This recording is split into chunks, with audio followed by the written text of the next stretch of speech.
Talking Sass back here for yet another episode with collaboration with Remix Pro Wrestling, which is October 22nd at 6:30 p.m. It's an early start time, so make sure you guys go get your tickets.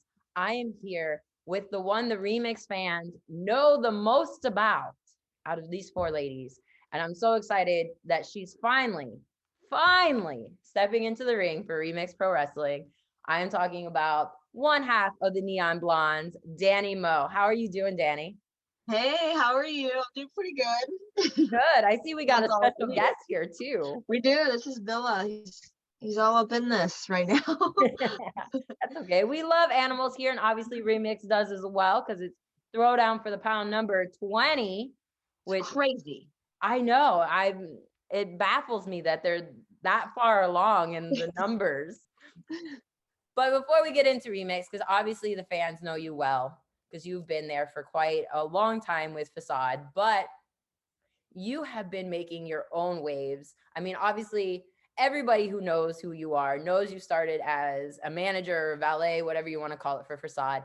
But now, like this actually got me really excited. I saw your debut is 10/25/2019. So that's literally 3 days before your third year that you're going to be stepping in the ring for Remix as a wrestler for the first time. How do you feel? Oh wow, I didn't even realize that. I knew it was October, but I totally didn't even like regard like the day. That's pretty awesome. It's extra cool because Remix was like the second place that I was like ever like a big place that I was managing. So to finally officially start wrestling and get invited to wrestle for the title, which you have held, is a big honor. And like, I don't, four-way, it's and all the women that are in it, this is gonna be insane. And like, it's gonna be so weird at Remix being on the other side. Like, I know I've like always like stepped in or interfered or intercepted a few things, but like now it's like I'm going out by myself. I'm in the match. It's all eyes on me rather than like on the sideline. So it's gonna be a good, fun, wild experience because it's gonna be totally different than all the other times. But it's been like 7 years that I've been coming to Remix. So finally get to step in the ring, which I never thought I would do. Never ever thought I would do that. That's awesome. But do you think that's going to be an obstacle for you? Because obviously the fans know who you are. You're used to being out there at Facade. Like you said, you've intercepted maybe a couple of things here and there in your time. Do you think changing from the valet portion to being a wrestler is going to be something that you're going to have to overcome? I Originally, when I first did make the transition, it was so difficult. I was like two very different humans versus manager Dani versus wrestler Dani. But over these past 3 years, I definitely have found myself a little bit more. So I don't think it's going to be as much of a challenge in this title match. But even especially being at Remix, it's kind of a home to me, even though like I wasn't a wrestler back then, but like it's gonna feel like home and the fans are all like, so I have them all behind me. And so I'm not gonna feel that like I'm fighting from the bottom. I'm already like leveled up, I guess, there. So Yeah. I already have like the fan energy behind me. So then I just gotta pull my energy and mix it with the fan energy to take home that gold. No, but let's hypothetically saying, let's say you don't win. What's that going to do for your confidence when it comes to being at Remix? Bill just took a look at me because he wants to know that answer too. um, Well, I am going to be in the ring with three amazing competitors, and none of them back down, and they're all beat your ass type of women. So I'm like, I'm going in with the mindset that I have to win, and I'm not going to let anything stop me. Um, if by chance I do not win, I just have to make sure I'm not the one that gets pinned. I So, like that. so like if I go in and I'm pinned and I lose, like I just know there's more I got to do. Maybe I wasn't ready at that point. If I get to that point, which I feel like I am ready, I feel like I'm ready to hold that gold. To hold that title, and represent Remix. But if by chance, a slim chance, that I do not take home the gold, I know I got more work to do, and I'll come back next round and fight for that gold again. So it's not that I lost, it's that I just have more to learn. I have more things I need to learn to become and be in that right position to hold that gold and represent Remix. I think that's an excellent perspective to have. Like, if you don't win, like, you have more to learn. And I mean, you're 3 years at that point, you'll be 3 days from 3 years in. But like, you've already done amazing things. I mean, just a few weeks ago, you're on Monday Night Raw in a 6-woman tag against 3 of the best women WWE has to offer. I mean, 3 of the best. I mean, there's all the best, obviously, at WWE. They're on that stage. But Alexa Bliss, Raw Women's Champion, Bianca Belair, and Asuka. I mean, wow. 2 years in, almost 3 years in. I mean, I would be literally crapping my pants. Like, how was that for you? I wanted to cry like the whole time. I'm not even gonna lie. It was so like nerve-wracking and exhilarating and like, holy crap, this is actually happening. But like, it was really actually full circle for me. So I did have my tryout in 2018 with WWE, and they just told me, get my name out there, get better. But mind you, I was not even a wrestler yet. Like, I just had my implants put in. So like, I wasn't even a wrestler, and I was just there as a manager and like as an athlete, I guess you would say. And then the next time I was with the WWE, I did some extra work, and honestly, I did not get the opportunity to be in the ring with Asuka at that time. I was just so close out of surgery, and just, I think I was not ready. It was like sad to like turn down the opportunity, but like, it was probably for the best, because I probably would have made them look stupid. I would have made myself look stupid. So full circle with the tryout and the original like time to be with Asuka in the ring came back around, and I was with Asuka in the ring on the biggest stage with Monday Night Raw, and like, I don't even know. It was chaos, and I actually got to be out there with Katie Arquette. So that was a really cool experience to be out there with somebody else that I do know, and now I'm going to be in the ring with her, fighting for this title. And I don't know, it's still hard to even comprehend. Like, the tryout was so crazy that like, it's still like the unbelievable feeling where you just don't know how to explain it, but you know you did it, but it's insane that you went through it. That's how I feel about my opportunity with Raw the other week, and I'm still processing it. It's like so exciting, and everybody asks like, how was it? And I'm like, it was crazy and awesome and exciting. Like, I'm like, I don't even know the words to explain to anybody how that felt, and like how awesome it really was, and like honored that they even entrusted in me to go up against 3 of the women in WWE, and like trust that we weren't going to hurt them or something like along those lines. So like, it was a great opportunity, and I'm very excited that they trusted me and also the other 2 women, Kayla Sparks and Katie Arquette, to like be in the ring. And it wasn't even like a 2-minute thing. We were out there for a while. Yeah, it wasn't a typical squash match that you see when you're wrestling that caliber of women on Monday Night Raw. Like, wow. Yeah, again, I ramble when I talk about it, because I don't know the words to say. But like, when we first got out there, I'm like, because it was like during a commercial break, so we were preloaded, and we're just like looking around, like taking it all in. And then after the match, they had like an after match promo, and like, when we walked back through Gorilla, it was just like the overwhelming feeling of like, I just did it. I'm still alive. I want to cry, but I'm not going to cry. But there's definitely tears behind. Like, they're in there. It's happening, but like, I'm not going to show it. And it's just like, I don't know. Blessed, honored, exciting, I hope there's more to come, honestly. Well, I felt at home out there. I felt natural, and I didn't feel like I was fake and placed out there. I felt like I earned that moment to be there. I think that's wonderful. I mean, to like, I got really excited because when Adam from Remix approached me about doing the podcast, it was probably like the week before.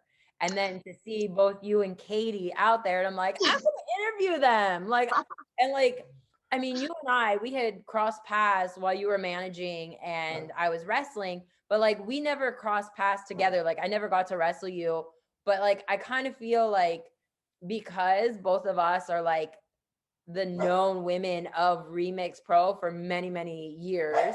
Yeah. And sorry about that. My dog wants to get in on the conversation. But like, I feel like because you and I, like I said, are the experienced women of Remix, like I kind of felt like, even though I wouldn't say I'm your wrestling mom, like I had like this like sense of pride, like, oh, that's the girl I know. She's getting so big, like she's growing up. Like I felt like a wrestling aunt, I guess would be the best way to put it, you know? I Like like that. Like, I know her. I know her. I've known her yeah. since she was this big. Yeah, she was so little when I saw her last, and she was just doing this little managing thing. Now she's making, big waves on TV. And I mean, that's not the only TV experience either that you've had. You got to wrestle at AEW as well versus Ty Conti last year.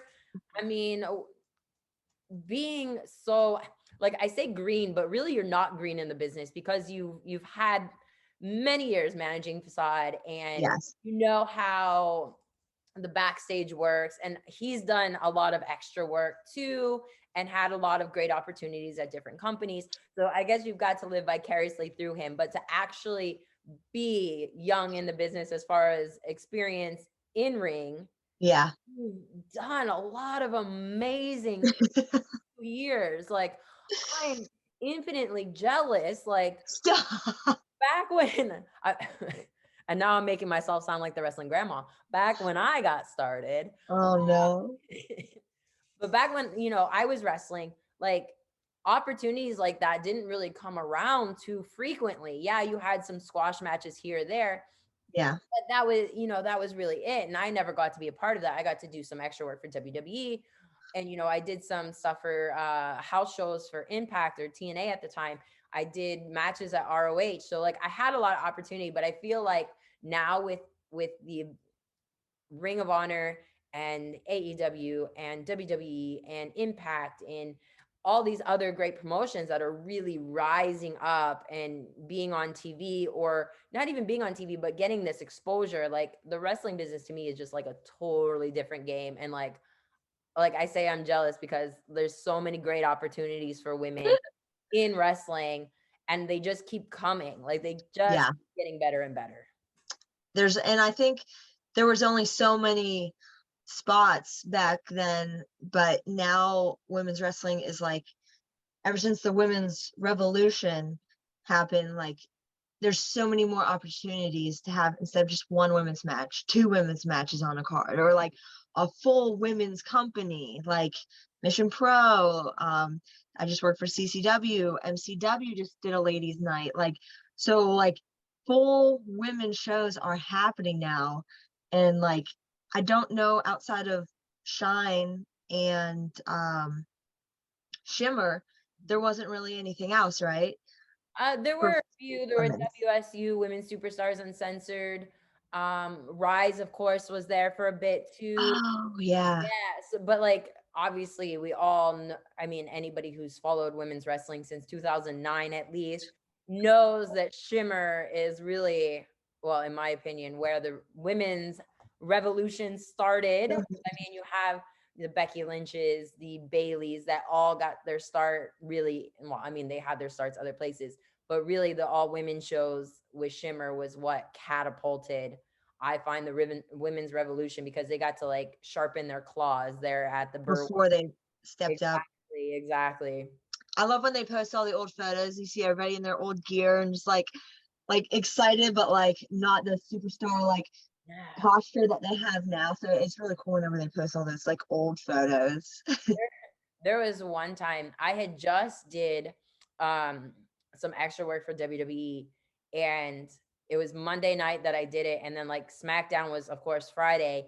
And they posted like Bailey before she was in WWE. And like 4 out of like the 20 photos were when I wrestled her. And I was like, man, I feel like at top of the world. Like I was on Raw on Monday. And then on Friday, I'm on WWE.com. That's pretty freaking cool. But That is awesome. it was from like events like Shimmer and stuff like that they had gotten the rights to use those photos. And I just baffled at how. That's awesome. Yeah. Not as awesome as what you got to do though. Like, and like, I think now, like, I haven't wrestled in 4 years and there's like a million girls I'd love to come back and wrestle. And like Alexa, I never got the chance to wrestle Asuka, even though I was on shows with her before she was Asuka. Oh. And Alexa, like, oh man. Oh, I would love to be in the ring with them. Obviously, I'm nowhere near ready to go. I'm not having just like, jump in the ring. Be like, let's go. It'd be a nightmare. But let's talk more about Remix because I'm so excited for this. Like I said, it's October 22nd. It is 6:30 bell time. Make sure you get there early. Get your tickets early because they sell out. That's what's great. They do a throwdown for the pound. It's to benefit the Humane Society. So go check it out. Enjoy. You're going to get to see Dani Mo versus Ashley versus Katie and versus Ray Lynn. All the girls on the podcast. I am so excited for you.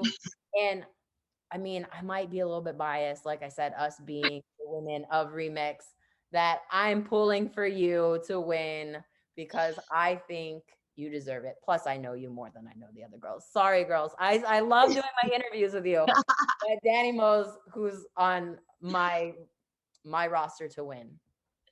In the polls, Dani Mo, number 1. No. I'm gonna have to pull all some the Remix fans. I'm gonna have to learn some tricks. I'm gonna have to pull some tricks out of the bag, maybe some of Facades, some of what what I really like to do. This is like a little nugget of information. Yeah. I like to not anybody, but like whenever I either do a seminar or I'm in the ring with somebody of like higher stature, I will take from them and like turn like a piece of their style or a move of theirs and intertwine it with like mine. Like Drew McIntyre, we met him at a show in New York, and he was like the nicest person ever. And this is before he got re-signed again, for this like last run. And the Claymore kick, my sit kick, my single leg drop kick, usually I have them kneeling when I do it. It's like, oh, well, I really liked Drew. He was really nice to us and we were like hit it off, and now I'm gonna take a little piece of his. Yeah. And then like Molly Holly, like she did this like one little, it was like with a match with Lita, and it's just like a fireman's takeover, like keeping the wrist hold, like little things I'm like pulling from people that I've met and connected with and like look up to, and I just pull like a little bit so that it's like creating mine. Like I pull a lot of Facades things, just miniature versions, and then everybody I wrestle or have done seminars with or have like met, I'll pull pieces, and then that's how I create me. I think that's the most brilliant thing you can do. I did a lot of seminars with a lot of people in my time, and I really like taking pieces and parts from everybody too. But if you ever get the chance, I don't know if she's coming over to the US ever again or what her situation is. But Paige's mom, Soraya Knight, oh my God, she taught me British style wrestling in like 10 minutes when I was in England and we were wrestling each other. Like she taught me little things. And then when we did a customs match, we worked together in customs, and then she was like, I see you, little bird, learning and taking stuff. And I was like, I don't do it on shows with you. Because you took pieces and then you wrestled her and she's like, hey. Yeah, she recognized that like I had learned it from her. But I think that's the perfect way to learn and to grow, is to do these different seminars with different people. If you're in the pro wrestling business, take advantage of them. I see especially a lot of AEW people are doing a lot of seminars themselves. Check those out.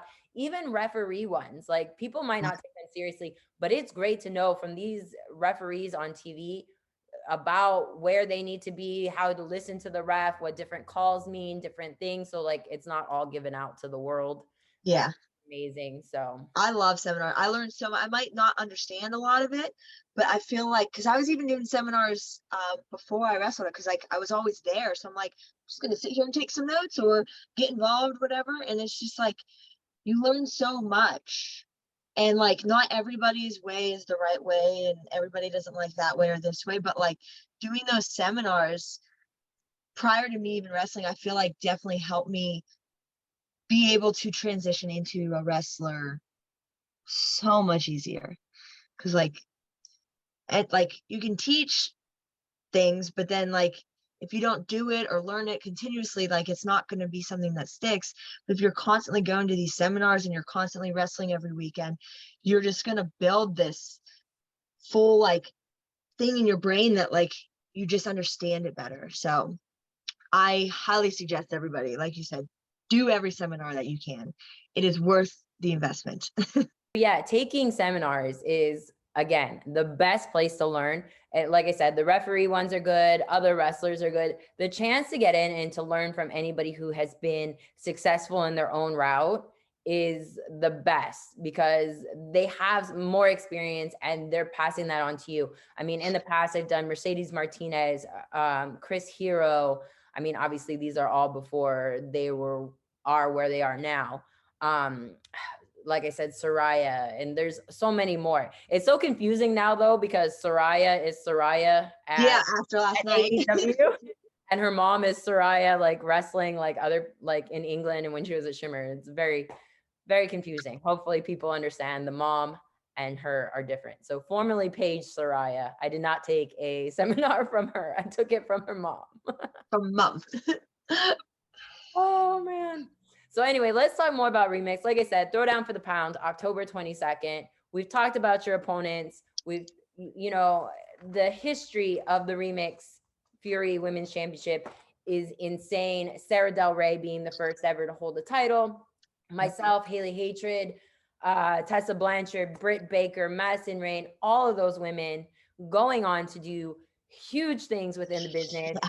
Is that like, do you find that intimidating when it comes to the championship? It's like slightly intimidating, but then also at the same time, it's like you guys all held this title, and whether it was amazing things in like personal life or amazing things within the wrestling business, after you guys held that title, you guys continued on to do amazing things in your lives, per each person a little bit different. So it's like if I can get my hands on that, if I can earn that, then I know there's greatness ahead of me still. So it's like I can take it that way, and just like being around for so many years with Remix, and from one never wanting to step in the ring to now having the opportunity for the title, and with that long list, like even Del Rey, like she was one of the trainers down at WWE with my trial. So like I've like been associated with everyone except for Hatred. I've been associated in some form with all of you guys. So it's like if I get to hold that as well, like I'm on this, I can bump up on that pedestal with you guys. Well, even like I said, you are my choice to win. Even if you don't win, there's some odd reason that the Remix fans don't push you into that role. Because I think the fans are going to be so much behind you that the other girls are just going to be like distracted. And I mean, at least I would, because you are so over. Even if for some reason you don't collect the title, the accomplishments that you've done in your career so far, you don't need the title to put you on another level. You're going to do that on your own. I have lots of faith in you. And like I said, I don't know the other girls as well as I know you, but I know for a fact that no matter what happens, you are on that upward way. You know, you're going places and you're going to do other great things, whether you stay on the independents or find your way onto one of the shows on TV. Oh, well, thank you. And again, whether win or lose, I'm still winning in the end, because one, stepping in the ring with those other three women in the Remix ring in Marietta Middle School, like that in itself is a win. Just literally being involved in this match is a win to me. So whether I do take home the title or I don't, and one of the other women wins it, if they win it, they have earned it. If I win it, I earned it. So we all have to bring our A game that day because that title means a lot to me. I hope it means a lot to them. And if somebody were to win over me, I hope they hold it to high esteem as well. I think they definitely will from talking to all the other women. And I'm so glad that I finally got to talk to you. And this wraps up my series with Remix Pro for the Throwdown for the Pound, the revival. I'm so excited. Dani Mo, best of luck on October 22nd. Thank you. Thank you. Thank you for having me. And see you guys at Remix. All right, guys. Till next time. See ya.